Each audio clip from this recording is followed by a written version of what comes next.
안녕하세요 여러분, 집에서 돈 버는 방법 집돈버 굿즈입니다.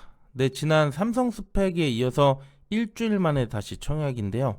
내일부터 청약이죠. 덕양 에너젠 수요일치기입니다. 올해 첫 기업 공모주고 1월에 몇 개 안 되는 공모주 중 하나이기 때문에 좋은 결과 나왔길 바랍니다. 네, 바로 내용 볼게요. 구독, 좋아요, 댓글 남겨주시면 저에게 큰 힘이 됩니다.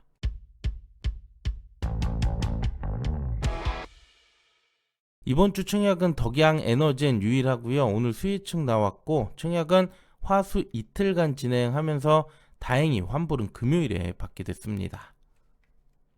네, 그럼 공모기업 볼게요. 덕양 에너젠, 여기는 산업용 수소 생산 전문 기업입니다. 석유 화학 공정, 제철 공정에서 부수적으로 생산되는 수소를 가공하는 업체고요. 또 사우디 아람코와 S-오일이 추진하는 대규모 석유 화학 신증설 사업인 샤인 프로젝트에 수소를 장기간 공급할 예정이에요. 또 탄소 중립 및 정부 정책의 수혜까지 기대가 됩니다. 뭐 이런 여러 수혜가 기대될 수 있는 기업이라 할 수 있겠고요. 공모 주식 수는 약 560만 주, 그중 10%는 구주로 발생을 하고요. 일반 청약자에게 25%, 금액으로 188억을 모집합니다. 시총은 2천억 중반대 적지는 않고요. 주관사는 NH와 미래 두 곳입니다. 공모가는 밴드 상단 만원으로 확정이 됐네요. 또 유통금액은 800억으로 규모가 좀 있어요. 그리고 상장은 1월 30 금요일 단독 상장입니다. 자, 그럼 수요일치 결과 볼게요. 참여수 2,300건 넘었고요. 경쟁률은 650대 1이 나왔습니다. 역시나 높게 나온 편이고요. 가격은 상단에 집중됐고 초과가 일부 있었고 나머지 구간은 없었습니다. 무난하게 상단으로 확정을 했는데요.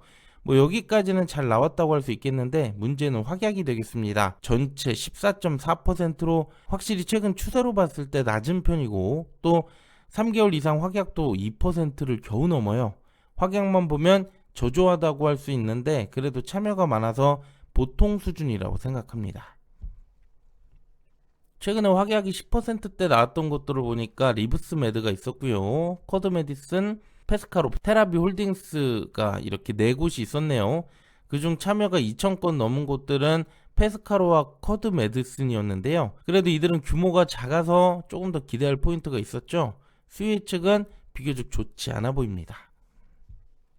그 다음 유통 물량 보면 상당히 심플한 편입니다. 공모 주주들이 대부분이고 그 외 개인과 전략 투자자들 일부 있어요. 보호회수에도 최대 주주 외엔 물량이 많지 않아서 공모주 말고는 오버행 우려는 작은 편입니다.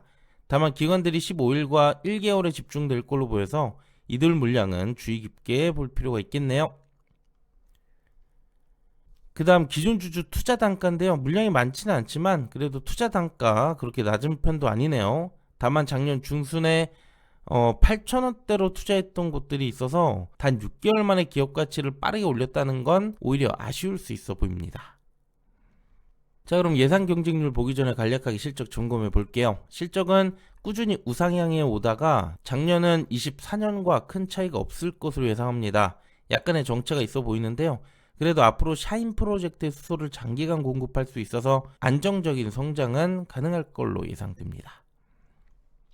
그 다음 공모가 선정을 가지고 볼게요. JNK 글로벌, 효성중공업 두 곳을 선정했는데요. 수소 관련 기업이라는 유사점이 있긴 하지만 세부 내용으로는 차이가 크게 있습니다. JN 글로벌은 수소 추출기 충전소 쪽이고요. 효성은 수소 외 매출이 더 높은 곳이죠.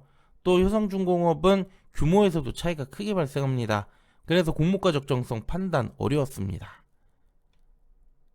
그래서 결국 최근 상장 사례를 보면서 수급을 기대해야 될 것 같습니다.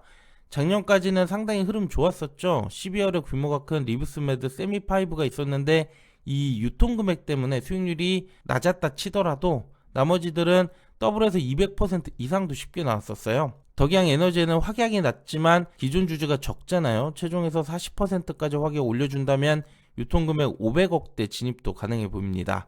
유통금액 500억 이상이었던 곳들을 보면 더블 전후에서 움직였고 수혜 측과 유통금액이 유사한 쿼드 메디슨의 경우 60에서 80% 정도 나왔었죠. 앞서 가격적인 메리트 찾기 어렵다고 말씀드렸던 것처럼 저는 수급을 기대하고 들어갈 것 같고요. 그럼 60에서 80% 정도 보면서 청약 대응할 생각입니다.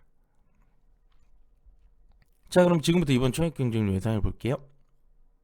마감 예상 바로 보겠습니다.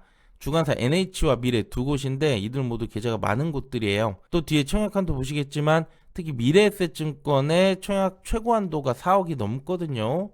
단독 상장의 환불이 이틀이라서 증거금 기대치보다 많이 들어올 수 있습니다. 우선 계좌는 45에서 55만 건, 증거금은 12에서 16조까지 넉넉히 받는데요. 이때 균등은 1.7주에서 2주, 2주 가능성이 높아 보이죠. 또 비례는 2천 중반대에서 3천 중반대까지 가능한데요. 현실적으로는 12에서 14조가 가능성 커 보여서 이때 한 주 증거금 1280만원에서 약 1500만원가량 필요할 수 있어 보입니다. 최소 수익률 보겠습니다. 증거금 많이 들어올 수 있지만 환불 짧아서 이자 부담은 비교적 덜합니다. 파킹은 17에서 22% 이상 충분해 보이고요. 대출은 35에서 47%까지도 고려해야 될 것 같습니다. 기대의 수익률 그래도 50% 이상은 주지 않을까 보는데요. 대출도 그럼 도전해볼만 할 수 있겠죠. 마지막 청약한도 보겠습니다. 두 곳이고요. 배정수도 동일합니다. 최소 청약수는 20주 10만원 필요하고요. 온라인 최고 한도는 NH가 3만주 1.5억까지, 미래에셋증권은 4.6억까지 한도가 차이가 많이 나네요. 청약 수수료 둘 다 2,000원 있고요. 청약 당일 개설에도 비대면 기자는 청약 가능합니다. 네, 이렇게 수혜층을 알아봤습니다. 산업용 수소 쪽은 상장 기업이 없고 또 핫한 테마로 보기도 어렵습니다. 그래도 에너지 관련 쪽들이 최근에 주가 흐름이 나쁘지 않아서 상장주 수급에도 문제는 없을 것 같네요. 잘 고민해 보시고요. 저는 내일 1일차 결과로 다시 인사드릴게요. 구독, 좋아요, 댓글 부탁드립니다. 감사합니다.